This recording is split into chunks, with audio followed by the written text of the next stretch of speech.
We live in at a time and in a world where we are so overwhelmed with just the sensory stimulation that is coming at us. We can't even process a fraction of that. And we are so used to just kind of trying to block it out and suck it up and just ignore these things. And we don't really feel like we have any choice. But we do, and we need to demand better. My guest has for decades helped organizations rethink how spaces that we have built really influence our ability to think, collaborate, innovate, and simply make us feel like that we belong. My guest is Kay Sargent. Kay, welcome. Well, thank you for having me. So I'm the mother of 5 kids, so I have to convince teenagers to take the trash out every day. So you have to be kind of creative and inspiring or whatever, if they even listen to you. And then, of course, I've been a practicing designer for over 40 years, so you have to entertain yourself too, just to stay in it that long. Now I get it. Now I understand. You got to have some fun. Yeah. Well, most people assume that when we're distracted at the workplace, we think it's something that's wrong with us or that's wrong with them type of situation. But I'm wondering, what if the real problem isn't with us, but it's about the environment, the way it's been designed that kind of works against the human brain. So my question is, have we spent too much time trying to change people instead of change the spaces that people spend their lives in? Let me just put it really simply. If you have a plant that is struggling, you don't just assume that it's a dud plant. You think it's the environment. It's either the water or the soil or not enough sun, right? Because everything in the right situation can thrive. So why would people be any different? We need to start thinking about what are the situations and the factors in the built environment that are negatively impacting people's ability to really function well and thrive. Immediately reminds me of when I finished high school and started off to college, and I was telling my dad, I said, "Hey, pops, I can't go to college here." And I knew that the environment was not my environment, if that makes any sense, because there's too many distractions for me. So nonetheless, we got that fixed. But And y- and you pass that on to a bunch of other people? Because I think a lot of people are struggling with that very same thing. You just are kind of put in this situation where there's just so many options, so many choices. And it's not just sensory, it's also cognitive, right? Like you're overwhelmed with options and choices. You're expected to like be able to navigate all these things. Just the way that we all think is just being totally overwhelmed today. yeah, and part of that over being overwhelmed to me is we're talking about I'll call it the options. And sometimes I take the easiest option, which meant, it's a nice day today. I don't need to go to class. I've got friends here. So whether it's a nice day or friends, it was too easy for me to take that path, which was not the right path. Yeah, I'm going to call that variety anxiety. You have too many options. And I think actually for anybody that's about to pay for a kid to go to college, here's a very important thing to say. And even for somebody that's about to go to college, your whole entire educational career, you're coddled in the beginning. And from there on, it just gets tougher and tougher and tougher. And it gets to a point that they're weeding you out, right? And I think that we tend to have, especially for our kids today, they have such structured time, right? There's time in school, there's time for sports, there's time for this. Everything is so structured. And then they get to college and it's just, wow, I only have to go to class like 4 or 5 hours a week. And like, what do I do with all this other time? And now I'm not doing these sports or this or that, right? And because I'm supposed to be focusing on my study. And you realize that you're not learning 90% of what you need to know in the classroom. You're supposed to be learning that on your own. But kids don't necessarily learn that lesson right away. And so then they take their first test and they're like, where's all this coming from? And it's like, that's the stuff you were supposed to be learning on your own, right? So it's a big mind shift, I think. Yeah, it definitely is. And at the very beginning, I kind of mentioned about neurodiversity and things like that. But, when people hear that word or the term neurodiversity, they often think it only applies to people who are autistic or ADHD. So why do you think that saying neuro inclusive design actually benefits everyone, even people who don't consider themselves neurodivergent? So let's get some of the terminology right, right? Because that tends to be a little bit of a stumbling block sometimes. So first of all, every single one of us, our brains think, we process information, we feel, we communicate, we connect differently. Okay. And so every single one of us is neurodiverse. We are all, though not necessarily neurodivergent. So people that are neurodivergent tend to fall outside of what we would call kind of maybe the predictable norm of how people might respond to things or function. You could have you could remember everything, you could remember nothing. You could be highly sensitive to a sensory stimulation. You actually might need more of it, right? And so there's a wide variety, I think, that is impacting us as we go forward. And I think we need to understand that we all kind of respond differently. And every single one of us, even if you kind of fall into what we're going to say is that predictable norm, you're still being impacted by sound, light, temperature, all of those things. It's just a matter of to what degree. What might be annoying to someone that is neurotypical can be debilitating to someone that is neurodivergent. And I'm going to use the curb cut analogy, right? So curb cuts are for people in wheelchairs, but it helps people that are rollerblading or on bikes or with strollers or with rolling bags. Like, it doesn't just help those individuals. And so when we address sensory stimulation in the built environment, every single person in that space can benefit from making those adjustments and alterations. Okay, okay. So, um, definitely the physical environment uh, can make a difference then. Yeah. Eh, Your body, so there's a whole thing we've just dropped about neuroaesthetics.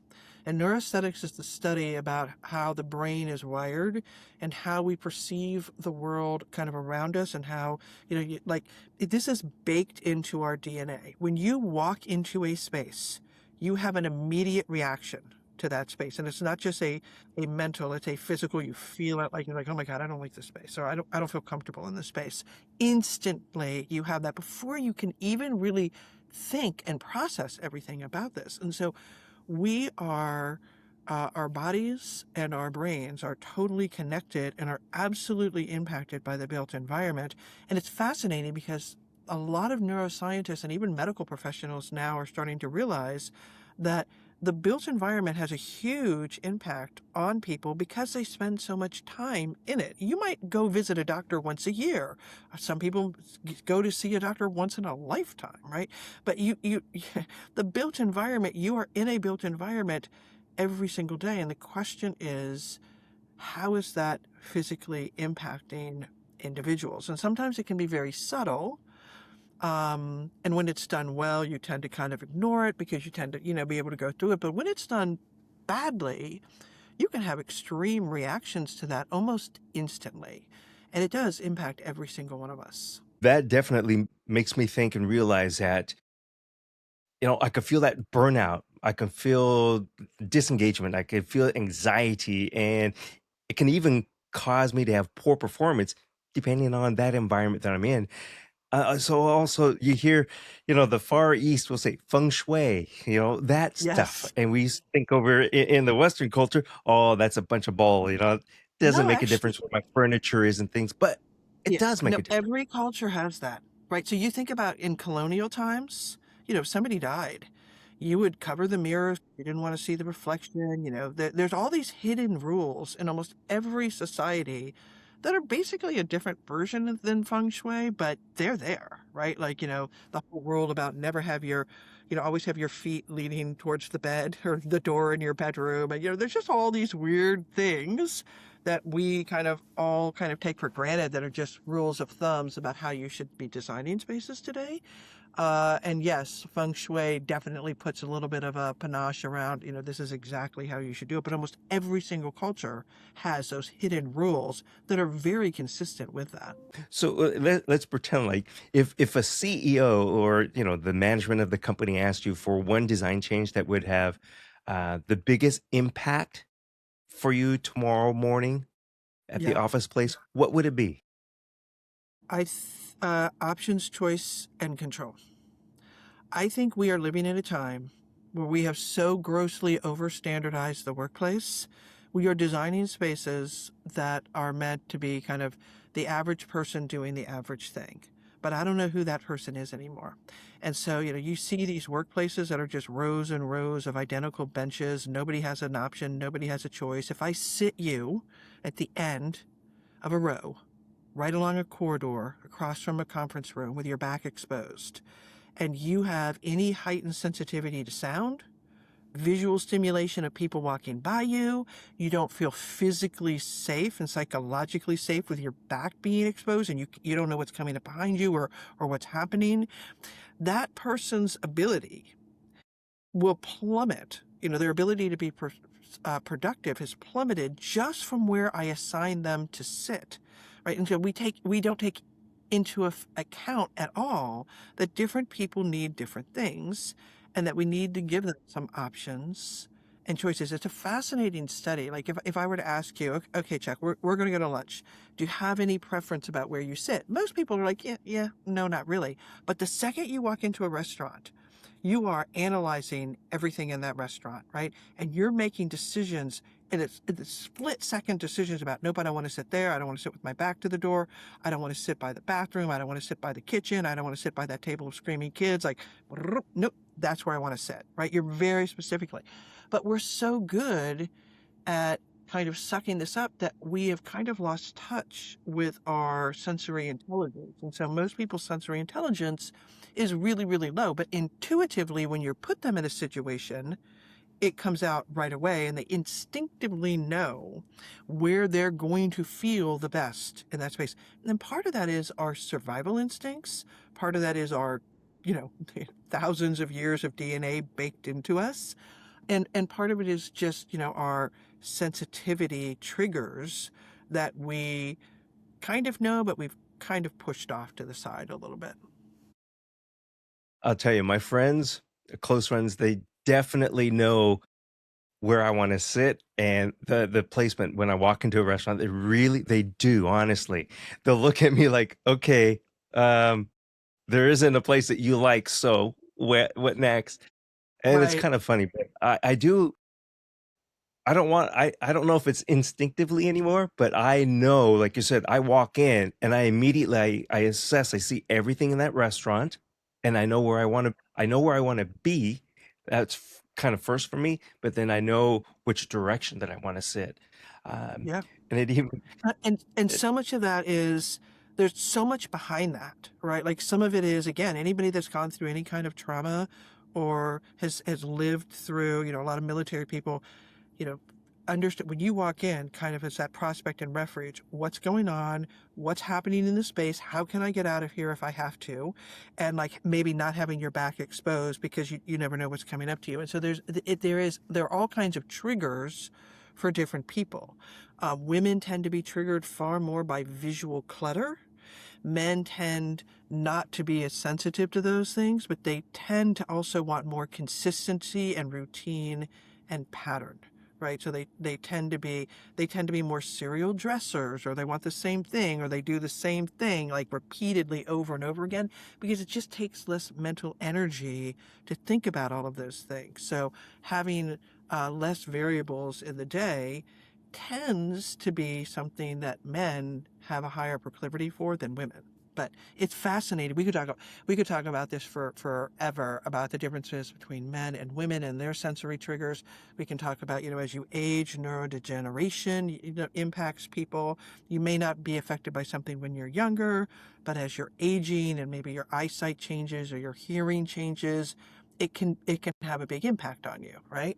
So we've done tons of research around this, and we've kind of put it all out there to share with everybody, because we really believe that as designers, if we're saying that the spaces we're designing are going to have a positive impact on you, we need to understand that if I don't consider all those factors and elements and how they can have a positive impact, they can also have a negative impact if they're not designed well and thought out well, and we don't take that lightly. yeah. Kay, I'm gonna say, wow, I'm learning a lot about myself and some of my friends right now. Your work really focuses on the workplace, but a lot of these ideas, of course, are much bigger than just the workplace, the office. So, if we applied some of these, and I hope I say this correctly, the neuro-inclusive design to schools, hospitals, airports, restaurants, and even our homes, like we're kind of talking about, how much of a difference could that make in our everyday lives? Well, I will say that this is one of the things that I am the most proud of is that I happen to work for one of the largest architectural firms in the world. We are in every sector, and there is not a single sector, justice, healthcare, hospitality, sports and rec, aviation, S&T, you name it, that isn't incorporating these principles into it. And so, like, for instance, the airports that we are designing today, we are thinking about, and by the way, does anybody go to the airport and think that it's not going to be a stressful environment? It just built into the entire thing, right? And I think if we can create environments where there is a clearer path and a clearing understanding.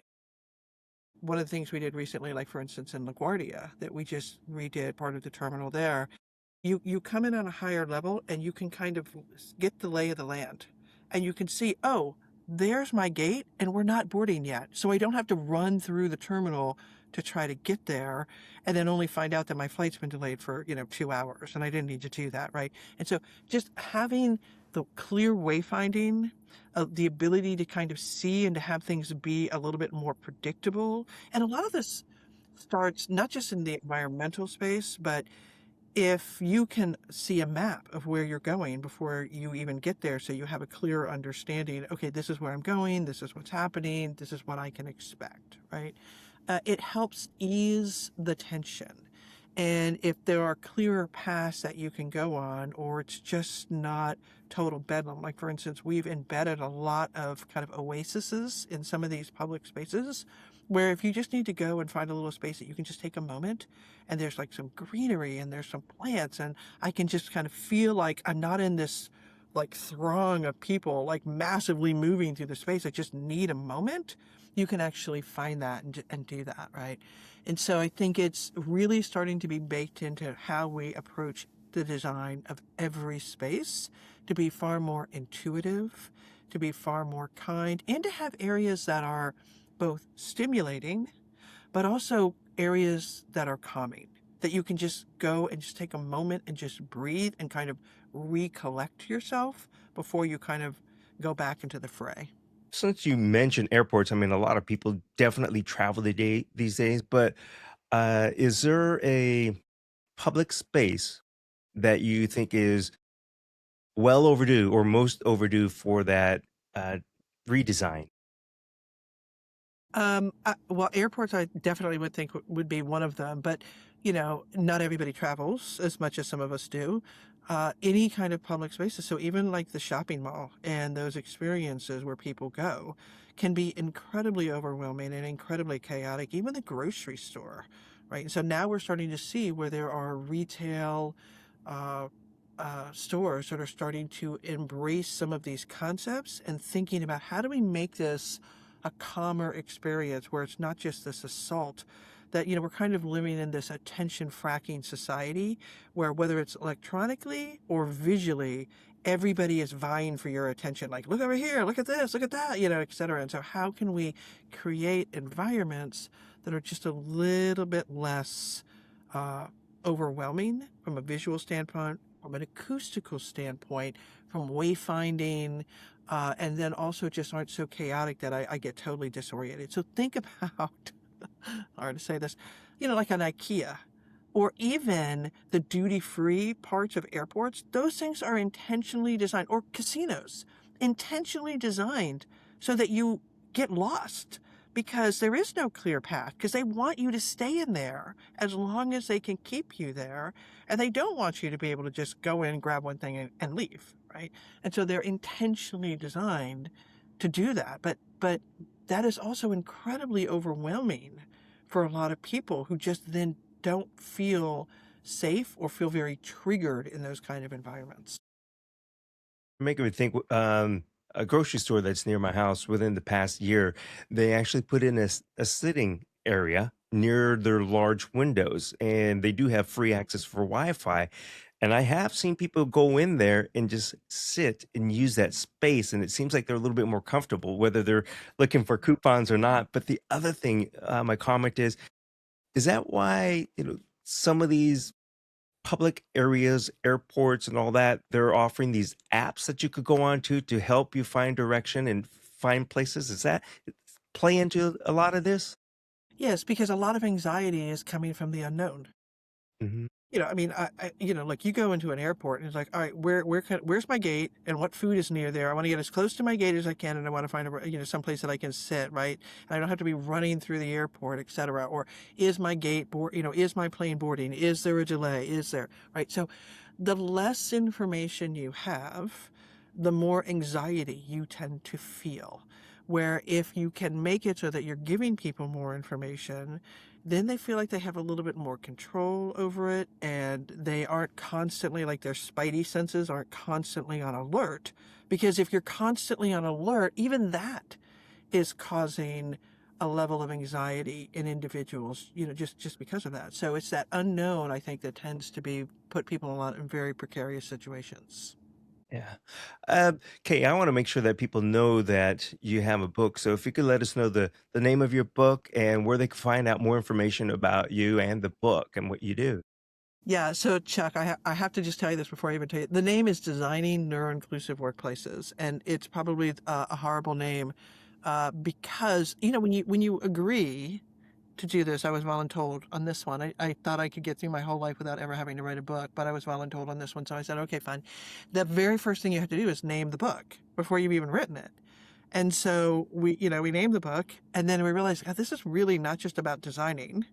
And it's not just about workplaces. It's actually a lot more just about what is neurodiversity and how are we all being impacted by this. It shares a lot of the research that we've done over the last 10 years on this topic. And it primarily focuses on workplace, but it really the principles in there. We talk a lot about S&T, we talk about aviation, and all of those principles really can be applied to a much broader sector. In fact, we've had multiple people say they've applied some of the principles we've shared in their houses and what an impact that has made on their family life. So, Mm-hmm. but yes, it's designing neuroinclusive workplaces. Okay. We were just talking about choice. You mentioned choice, and that's a very powerful word and a powerful thing for us to do. And it seems like for a long time that architects, designers were trying to make this perfect workplace. But you've really kind of advocated for creating environments that offer choice. So my question is, why is it that giving people control over their surroundings so powerful? Yeah, because we're not all the same. Look, what has happened over the last 40 years in a lot of workplaces is under the guise of trying to roll it out consistently and to make it collaborative, quote unquote, right? And to, kind of meet everybody's needs.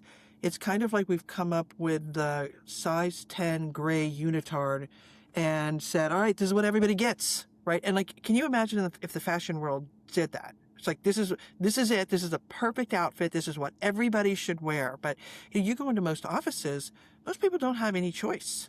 Like this, there, maybe you have two or three different styles of workstations, if even that, and it's usually assigned based on hierarchy and or just what happens to be open.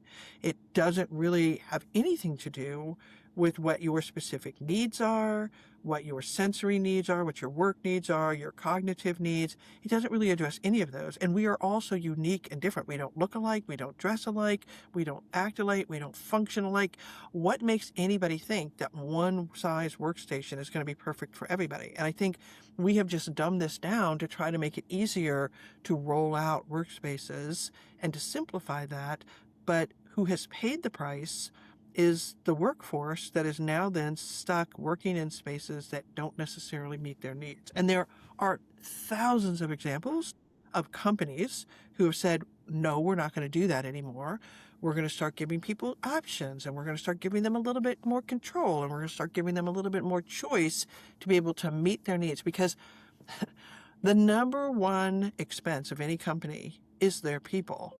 Yet people are, people are so focused on the cost of real estate But if we do anything in real estate to like maybe, okay, we're going to squeeze a bunch of people in here, we're going to densify, we're going to give everybody the same thing, we're going to save this company all this money, but then we're negatively impacting the people that are working in that space and making it so that they can't function at their best, we could actually be costing that company money in productivity, in burnout, in stress, in turnover, in poor well-being.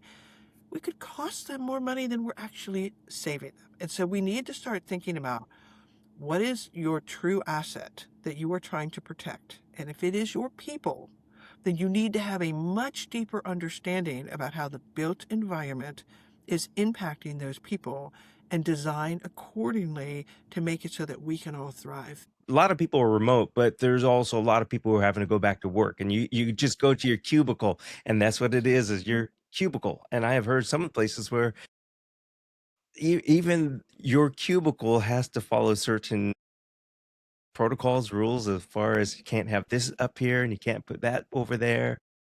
I couldn't do that. So Yeah.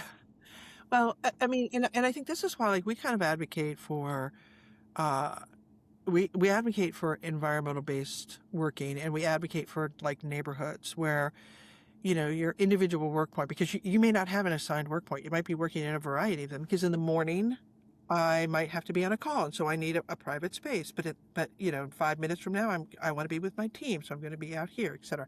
So you don't necessarily have a space. It's kind of like a house where you're not just sitting in one room all day, but there are areas where you can share and personalize for that team or that neighborhood, right? And so the mindset really is shifted from a this is me and mine and here's my thing and all my little knickknacks to this is about a we collective. And yeah, I can go do whatever I want in my house.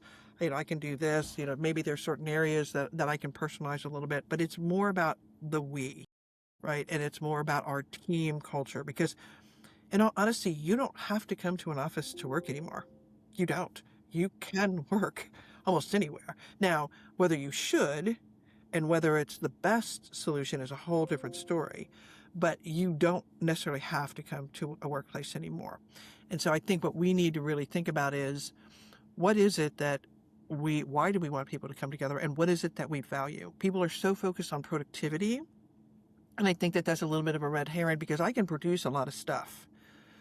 The question is if it's not of value and nobody's seeing it and I'm not passing that on to other people because I'm in my little silo, then is that really what your company values, right? So the question that companies should be asking themselves is, what is it that I value? People?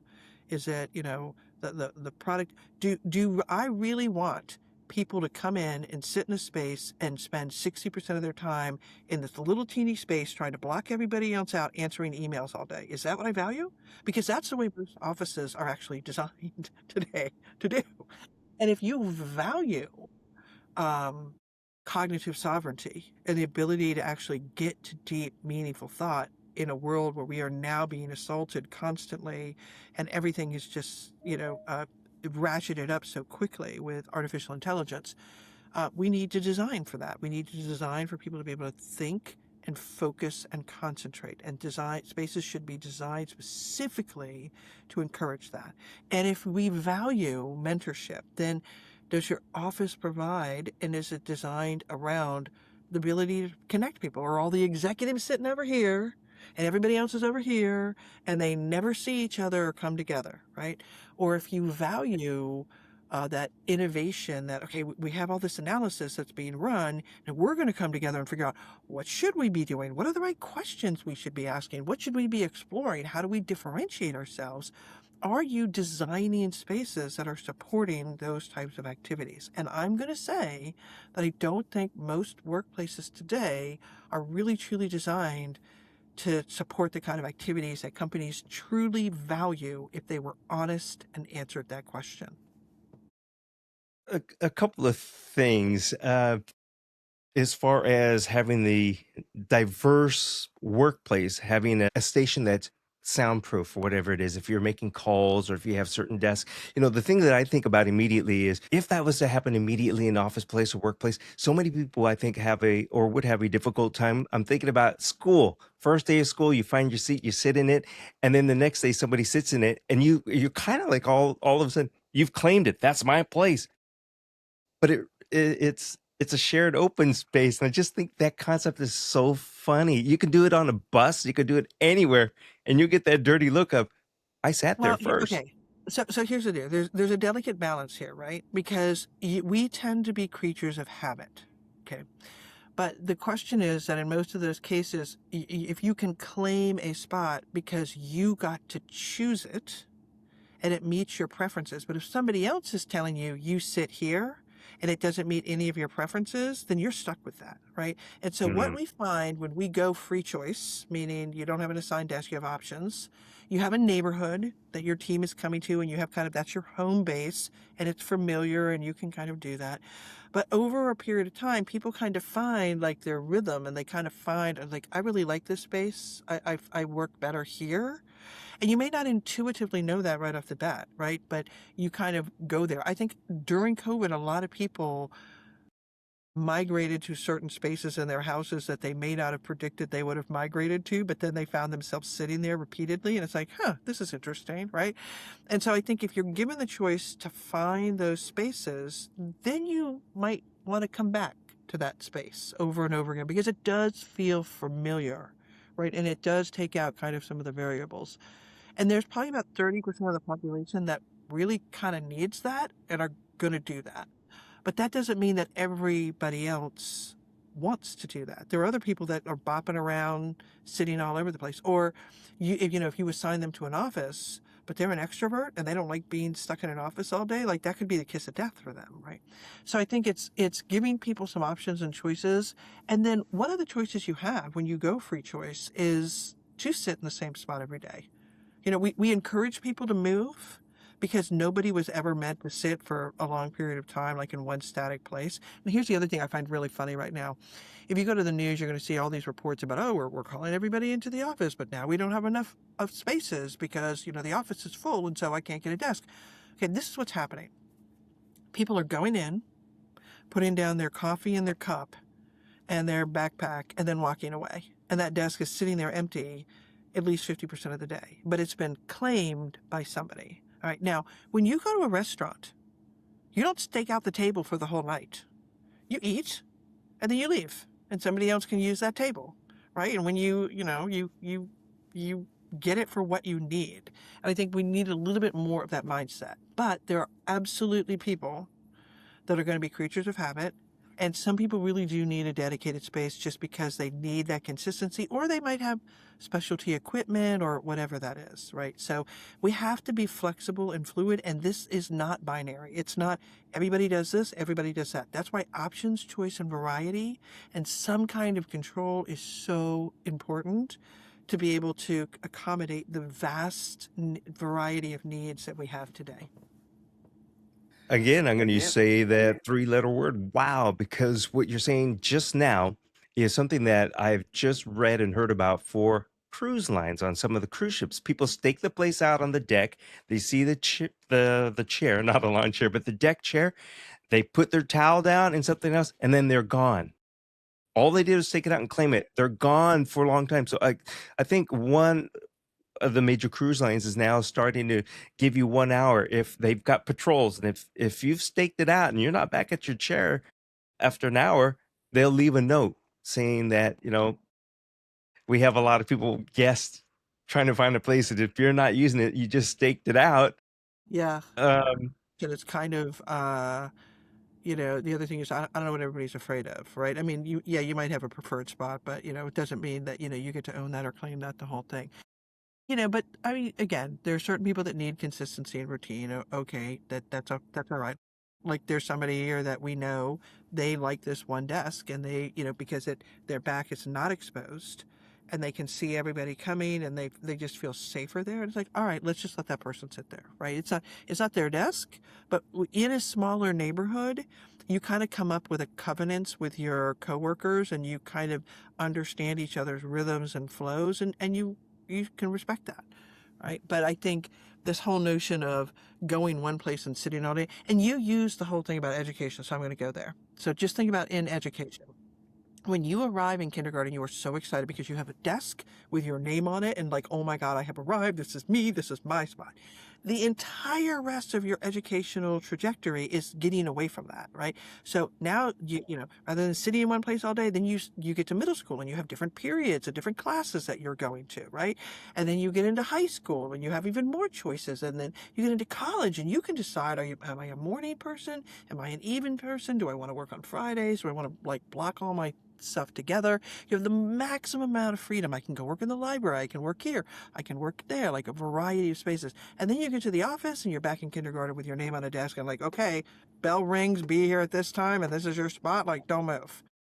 So I find it just really fascinating that what we all strive for so much is something that for the last 18, 22 years, we've all tried to work away from. But there's crazier Yeah. stuff out there. It is. Uh, Kay, you kind of touched on AI just a little while ago. So I was wondering with artificial intelligence and how that's kind of reshaping how we do our work and stuff like that. What role or do you see a role in AI as far as helping change the neuroinclusive environment that we're in? And my follow-up to that would be, I'm thinking about some movies. Could buildings eventually learn how people think and adjust, the lighting, the sound, and temperature when you walk into the building? So here's what I'm going to say. So many, I could talk for hours about this topic. So let me just say that artificial intelligence is helping people that are neurodivergent, but it's a double-edged sword, right? So it can help break down tasks, it can record things, it can be closed caption. And again, a whole lot of us now are watching TV with closed caption, not because we're blind or deaf, or because we're deaf, it's because it just helps fill in the gaps, right? So again, what is meant to help one actually helps a wide variety of people. It can help, like you can record meetings so that you can listen to it later. It can help you just kind of organize your day. But on the other hand, it can be very addictive. And I think what we're starting to see the first signs of is hyper accelerated burnout, where people that now are heavy AI users are hitting hyper accelerated burnout.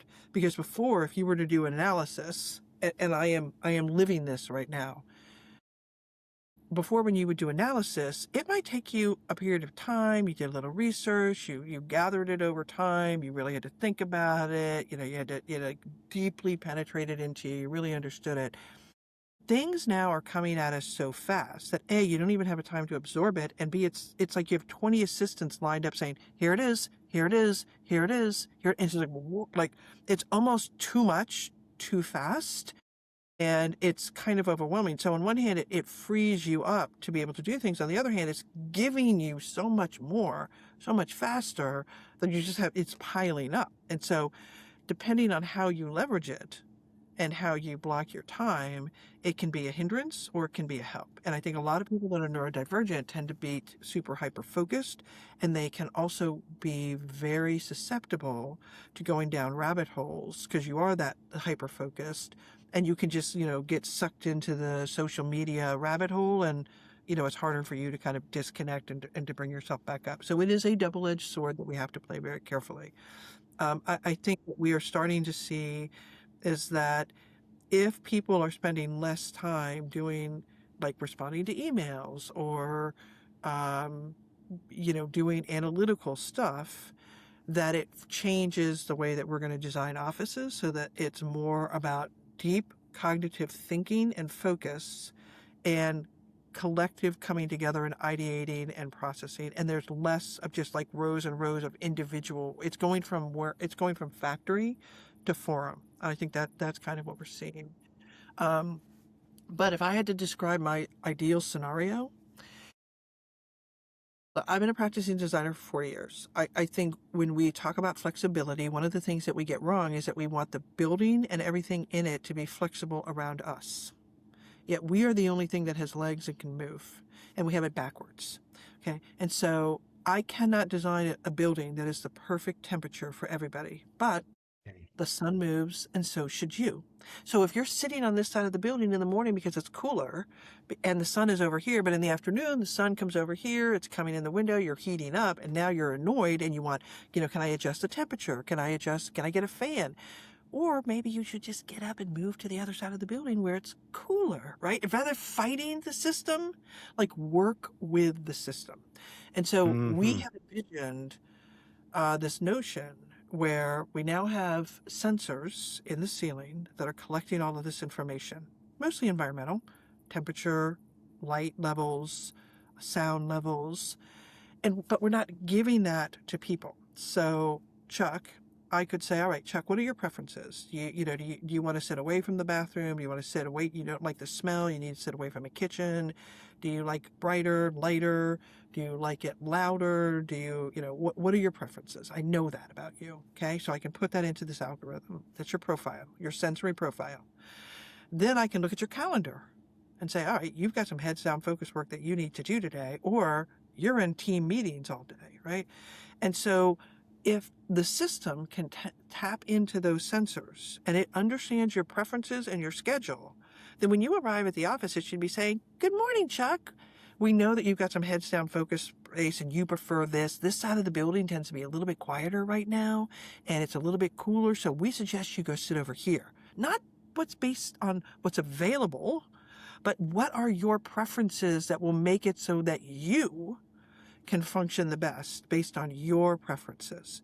And then later in the day when the sun moves and it gets a little bit crowded, then it could say, Chuck, you might want to move over to the other side of the building. There's this little spot over here that might be more ideal to your personal settings. And then you're also closer to the meeting that you're going to have to go to at 3 o'clock, which is right down the hallway. So, it's little nudges to keep you active and moving, but to make sure that as the world around us is changing, it's directing us to be in a spot that is best for us. Because I don't think people are choosing where to sit based on the activity that they have, activity-based working. I think people are choosing where to sit based on the environmental conditions that are best suited for them when they have the options and choice and control, and when they know it, right? But right now it's like, oh, it might be cooler over there, it might be quieter, but I don't really know, so whatever, I'm just going to sit here and suck it up. But if you knew it, and it was telling you, here's the perfect spot for you to sit, people would do that. You can't go to the Yeah. movies without picking where you want to sit. You can't go to Amazon without it telling you based on your preferences. You can't go to an amusement park without it understanding what you want to see and directing you. The only place that we're not really doing this is the workplace. Even our cars know our preferences and Hmm. automatically adjust for us. So Yeah. I think this day, where we're going to call it cognitive environments, is at hand. And it's just a matter of, how quickly can we start to execute this to really put us in a better position. I think I'm headed in the right direction. My phone is full of so many apps, and the worst part about it is, if I lose connection, then everything goes to hell, and and, Chuck, and then I'm you and then gotta I'm actually lost. turn the light on? No. Say it's not true. Okay, You have I to have put adjust the covers. thermostat? No. Oh my God, you know I how to have put do that? covers. I put physical covers on all my light switches just so I or somebody else won't flick the switch on and off. It's like a do not touch. And then if it does happen, I have to take my little finger and try to get it in there to, to Yeah, control it. I'm kind of an old school girl. Yeah. When the apocalypse comes, I wanna have all those skills nice at hand. I don't want to be too pampered. Yeah. I better start rethinking the way I'm thinking and behaving.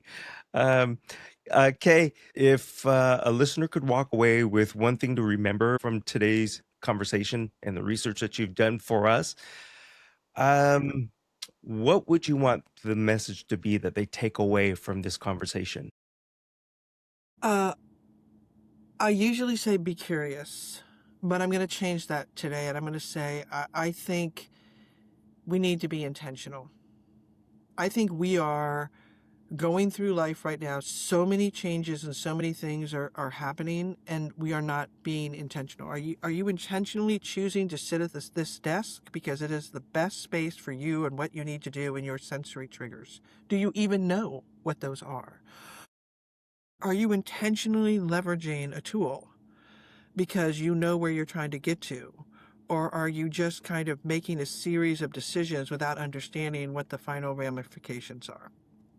We would never leave our house without knowing where we are going, what the destination is. Yet, what we are doing right now is making a series of little decisions that are taking us down a road that we have no idea where it's ultimately heading. And I think, you can say, how did we get to where we are today? How did we get to a world where we control nothing because everything has a computer chip in it? Like, 30 years ago, you could fix your own car. You could live off the grid. You could make something, whatever. Today, that's almost impossible because we made a series of decisions without really understanding what that would take us to. And so rather than just keep taking left turns, like think about what do I want? Where do I want to end up? And how do I want to work? How do I want to live? How do I want to leverage these tools? Because again, I am really nervous that we don't really understand. We're not making intentional decisions and we're going to end up in a situation where, like, how did we end up with spaces with just rows and rows of benches where everybody is being distracted, nobody has any options and choice, and everybody, we're just dealing with that? Was that a really truly conscious decision that we made, or were we just going kind of with the flow? So stop going with the flow. Start asking critical questions and start being intentional and understanding what is it that you are really trying to achieve? What is it that you value? And then intentionally design for that. And intuition isn't good enough anymore. We need to understand the science behind how all of these things are functioning, how spaces are impacting us, how we as humans are functioning in them, and really lean into that to create spaces where we can thrive. Demand better. Okay. My last question for you is kind of a personal question. So, you've spent so many years studying how the environment shapes human behavior, and I was wondering how that journey has changed the way you personally work, think, and maybe even design your own home. And what about it most surprised you?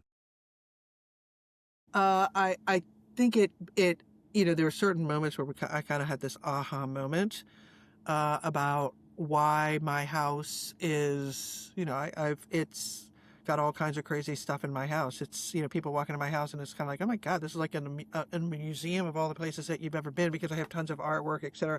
I'm a very visual person, right? So I like to have a lot of that, but it's also structured and ordered. And so I said, women like visual stimulation, but we also, and everything has to be structured in order. If things are out of order, if it's chaotic, then we kind of lose our mind and we kind of, go off the hinge. And I realized that about myself when I took a sensory profile. I like to be surrounded by things that are interesting and intriguing, but again, it has to have some kind of sense of order to it. I think when I'm designing spaces for my clients, it's really important for me to understand what it is that they're trying to achieve, who they are. And I will often say, sorry to say this, it's not really about what you like, right? Like that's why you have a house, go do whatever you like. It's about what is going to help you be successful from a business standpoint, for your employees standpoint, et cetera. And you're going to like it because it's going to be successful and it's going to meet your needs. It's not that I don't care about that, but the thing is being intentional about what is it that we are trying to achieve, and creating environments leveraging, color, sound, shape, mass, form. We can move people through a space. We can make it so you never want to be in that space. I can make it so that you will want to stay in the space forever. I can make it so you'll be there 5 minutes. And there's a logic behind that. You think about this. McDonald's, the chairs were originally designed to be comfortable for 15 minutes and then you left because they were trying to turn people over. Okay, Starbucks, big comfy chairs, so you would sink into it and never leave. Because who wants to go to a coffee shop if people aren't there? Well, now they don't have that situation anymore, so their decorum has changed to reflect where they are now. And McDonald's also, they've actually almost switched, right? And so I think there is an intention behind every decision that we're making, and people tend to think design is so subjective. There's absolutely intent behind everything we're doing. Yeah. Kay Sargent, thank you very much for today.